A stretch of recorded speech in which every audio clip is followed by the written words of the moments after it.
સુખમાં સાંભળે સોની તો દુઃખમાં સાંભળે દેવ। જય માતાજી મિત્રો, હર હર મહાદેવ। 2026ની ભવિષ્યવાણી સાંભળીને તમે પોતે જ રાજીના રેડ થઈ જશો। તમારા જીવનના અંદર જે પણ નાનું મોટું દુઃખ છે, આપણા ઘરના અંદરની જે પણ દરિદ્રતા છે એ એક સેકન્ડના અંદર દૂર થઈ જશે। 2026 આવતાની સાથે તમામે તમામ લોકોના જીવન પરિવર્તન થઈ જશે। આપણે આ વિડીયોના માધ્યમથી જાણીએ કે 2026માં એવી કઈ ભવિષ્યવાણી માં મેરડીએ કરી છે। ઝાડ ઉપર સૂતેલા પક્ષીને પણ જો ભગવાન પડવા નથી દેતા તો માતાજી પોતાના દીકરાનું ખોટું કઈ રીતે કરી શકે।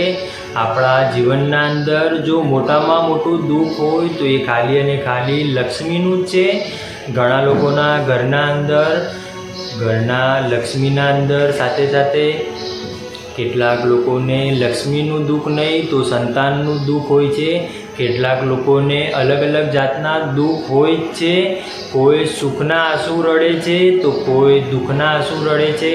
પણ આપણે જાણી શકીએ કે 2026ના અંદર જે આપણું જીવન પરિવર્તન થવાનું છે તો આપણે એના માટે શું કરવું પડશે તો જ આપણું જીવન પરિવર્તન થઈ જશે। અને 2026ના અંદર માં મેલડીના આશીર્વાદ આપણા પરિવાર ઉપર બન્યા રહેશે। તો સમજીએ કે આપણના ઘરના અંદર જો કોઈ દુઃખ આવ્યું તો એ દુઃખ આવવાનું મોટામાં મોટું કારણ શું હતું, જો તેનો વિચાર કરીએ। સૌપ્રથમ આપણે એવું જાણી લઈએ કે જો બાજુવાળો ગાડી લાવ્યો હોય અને જો એનું પેટ્રોલ ના બળ્યું હોય ને એનાથી વધારે લોહી જો આપણું બળી જતું હોય તો એમાં ભગવાનનો દોષ ના કહી શકીએ। તમે ઘણા લોકો માતાજીના સાનિધ્યના અંદર જાય છે, કેટલાક લોકો ભુવાજીના પાસે જાય છે।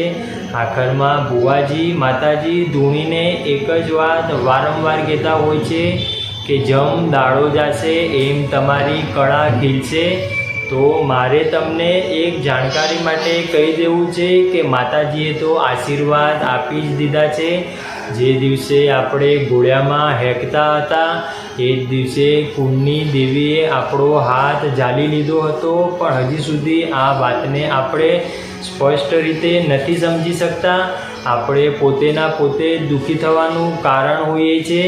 અમુક આપણા નીચ કર્મ હોય એ કર્મના આધીન આપણને ફળ ભોગવવું પડે છે અને આપણે વાંક માતાજીને આપીએ છીએ।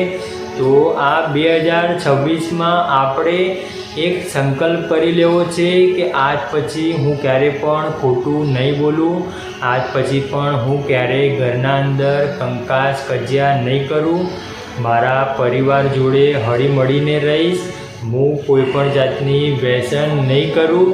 જો આવો સંકલ્પ આપણે નવા વર્ષના દિવસે લીધો હોય અને એને આજ્ઞાથી જો પાલન કર્યું હોય તો સહેજે આપણું જીવન બદલાઈ જાય।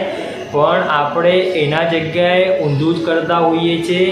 જો તમે અમૃત બાપાના મેરડીમાંના સાનિધ્યના અંદર જતા હોય અને તમારા પાસે જો ખરેખર પૈસા ના હોય અને તમે કોઈ લોન કરીને વસ્તુ લાવ્યા અને બીજા જ મહિને જો તમે એવું કહેતા હોય કે માતાજી મારી લોન ભરાઈ જાય તો માતાજીના પાસે કાંઈ પોટલું નથી, તો આપણે જો સત્કર્મ કર્યા હોય તો ભગવાનનો ભેટો અવશ્ય થશે। મસાણી મેરડી માતાના જો કોઈ ભુવાજી હોય કે ઉગતા પોળની મેરડી માતાના કોઈ ભુવાજી હોય એ તમામે તમામ ભુવાજી એક જ આશીર્વાદ પોતાના ભક્તને આપતા હોય છે કે ભાઈ તારું સારું થશે। પણ સારું થવા માટે પણ આપણે પોતે પહેલાં સારું થવું પડશે।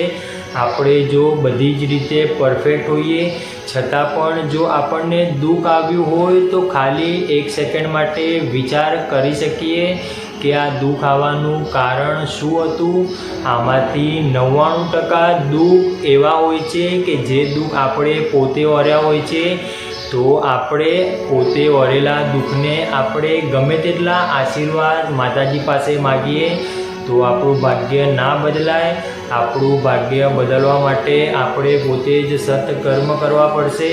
અને આ 2026ના અંદર હું યોગેશ મહારાજ માતાજીને એક જ પ્રાર્થના કરું છું કે સૌની રક્ષા કરજો, બેન દીકરીઓના વારે રહેજે, કોઈના ઘરના અંદર કંકાસ કજિયા ના થાય, કોઈને દવાખાની દવા ગોળીનો વારો ના આવે, એવી હું પોતે પ્રાર્થના કરું છું। જો તમે અમારી ચેનલમાં નવા હોય તો ચેનલને સબસ્ક્રાઈબ કરી વિડીયોને લાઈક કરવાનું ના ભૂલતા અને કોમેન્ટના અંદર જય માતાજી જરૂર લખજો। ત્યાં સુધી રાજી રહેજો।